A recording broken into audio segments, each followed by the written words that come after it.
How important are the fans? The fans are crucial. We became a band on a stage in front of a live audience, and that communication, that interaction, is such a deep part of how we judge where we're at. The fans are like our North Star. It's like you sense everything from that. We're always greedy to expand our fan base. We always want new fans coming in. So we really always want to try and be part of whatever the conversation is around music culture and find people where they are as much as it can be done and still do it on our terms. Many fans describe your concerts as a religious thing. There's something that happens at a U2 show, and somebody once said that U2 shows are kind of church for people who don't know that they believe in God. Which I think is interesting. But I like to think it's a church for atheists too. Right. And some of the most extraordinary people in my life are atheists.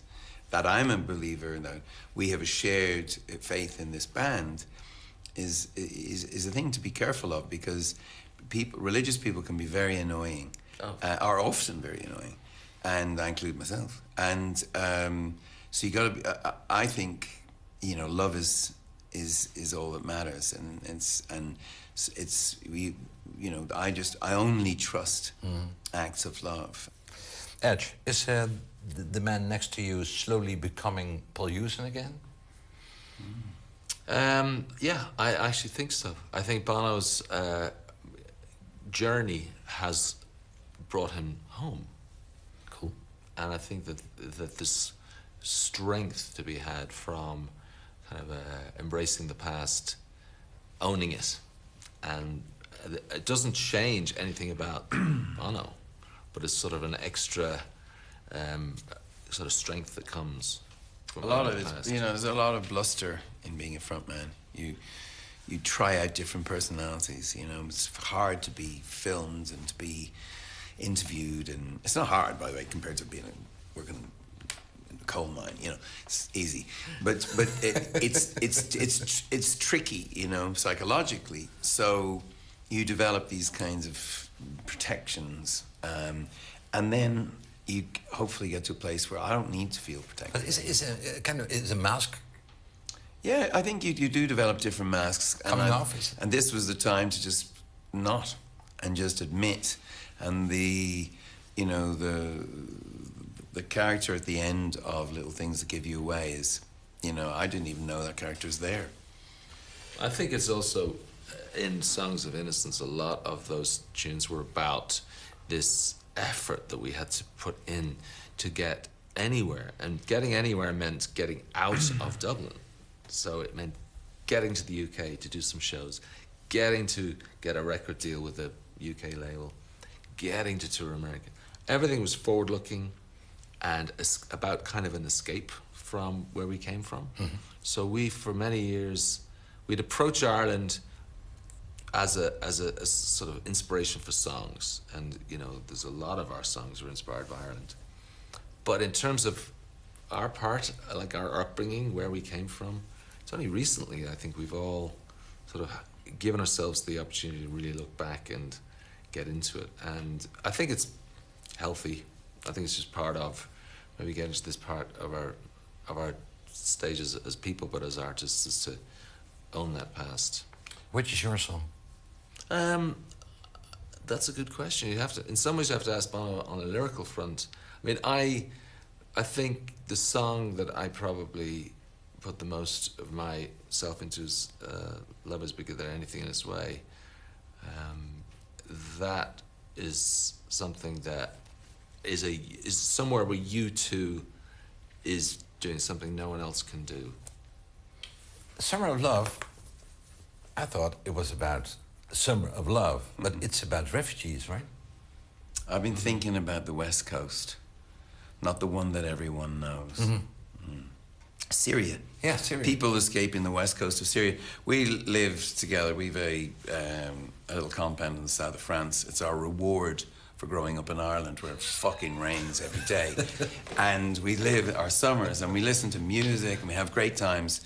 But recently the summers have have had this kind of thing on the horizon, you know, and even if we couldn't see them, when you saw the news reports, you knew that was there and you couldn't get it out of your head. You couldn't unsee these people, Syrian refugees, fleeing their country, you know, tying themselves to wooden pallets and crowding onto rubber boats.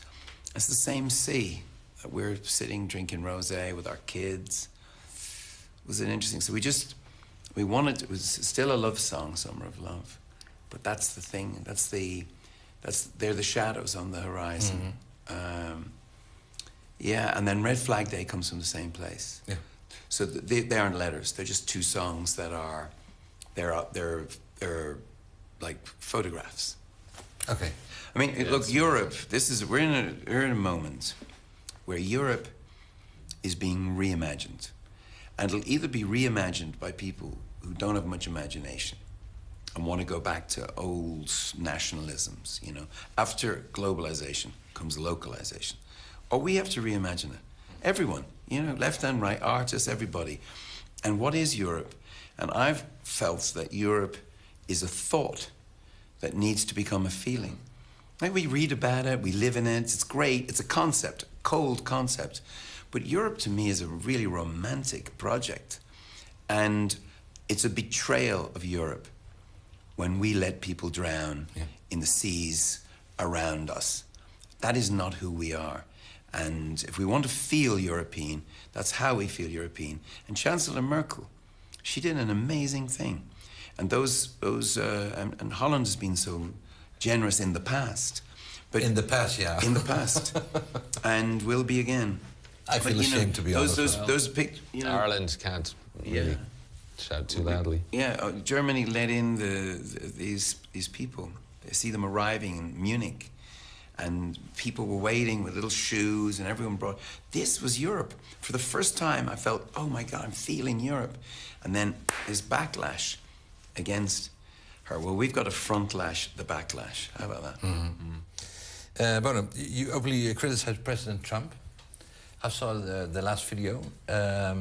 You do a finger. Is it to the Trump building? You give someone a finger. I wouldn't dare do that to The the President of the United States. Do you think I am? No, I wouldn't. I wouldn't engage with that. I would engage with President Trump if we thought there was something, you know, if we could believe a word he says. But I mean, his own people don't believe a word he says. So, I mean, he changes his mind in minutes, in hours. I mean, he's a special case. Not, you know, it's really worrying that he has his finger on the nuclear arsenal. Yeah, but and that is not to be trifled with. But I don't think you could engage with him. And we've really strong friends who are conservatives, who work around him and in Congress on the right. I'm not just an obvious whinging liberal. I've worked with both all my life. I came from the left, but I'm really open to working with people from whatever their politics. He's a different character. But this might be the perfect moment for you to enter politics. And enter politics? Yeah, for you. Gosh, I thought I was in it. It's really political being in you too. It's unbelievable. There's four of us. This democracy is a pain in the ass. I mean, it's you know. American Soul. You guys are Irish or Americans? The Irish invented America. What are you I talking know. about? And it's Italians. We colonized America. To us, it's all the firemen. It's been a place Not of just the fascination firemen. for so long, and We're so the many fire- Irish people have ended up in America, and it in so many ways, America is for the Irish like the promised land. So we feel we've a vested interest, and we have a vision of America, of what it can be, what it should be. You know, we believe in the America of Thomas Jefferson, of John F. Kennedy, of Martin Luther King, of Abraham Lincoln, but there's no doubt that there is a sort of counterforce coming from the other side, which is troubling. So I think we all internationally have a vested interest in America succeeding in the form that we believe it should be, and that's what American Soul is It's about. our muse. been a muse for a while, but it's not just a country. It's an idea. And if you love rock and roll, if you love the blues and gospel, there's so much there. That's what brought us to America. And then we discovered, oh my God, it's not just a country. It's an idea. And it's an idea that's supposed to be contagious. And it's an idea that they don't own. Yeah. Okay? And so you see the betrayal of the Statue of Liberty, the words at the bottom of the Statue of Liberty. Give me your tired, your poor, your huddled masses, those yearning to breathe free. That's America, that Statue of Liberty. And what Trump's doing is a total betrayal of it. And if you care about America, then you have to just remind people of that. It's not a place. This country is, to me, a sound of drum and bass. You close your eyes to look around. He just went, ah. One more thing. What do you bring me? Does you two bring me God or rock and roll? Both, because they're not mutually exclusive. Thanks a lot. Well, thank you. Depends on the rock and roll. We better be. Thanks a lot. Best rock and roll, let's put it that way. Well, the best rock and roll is an argument between the gospel and blues. And that's the dialogue with God. That's it. And like Robert Johnson, the blues, I got a hellhound on my trail. That's an argument with God. He's talking about hell. That's like the Psalms. It's like the Psalms. Sorry, guys, I have to get my plane. No Okay. personal thing. We're out of Thank here. you No, very much. lock the door. Lock the door. We haven't. Thank you. Sorry. So much. Thank Thanks, you. everyone. Thank you. No. No. Thanks a lot. See you guys. See you. Thank you.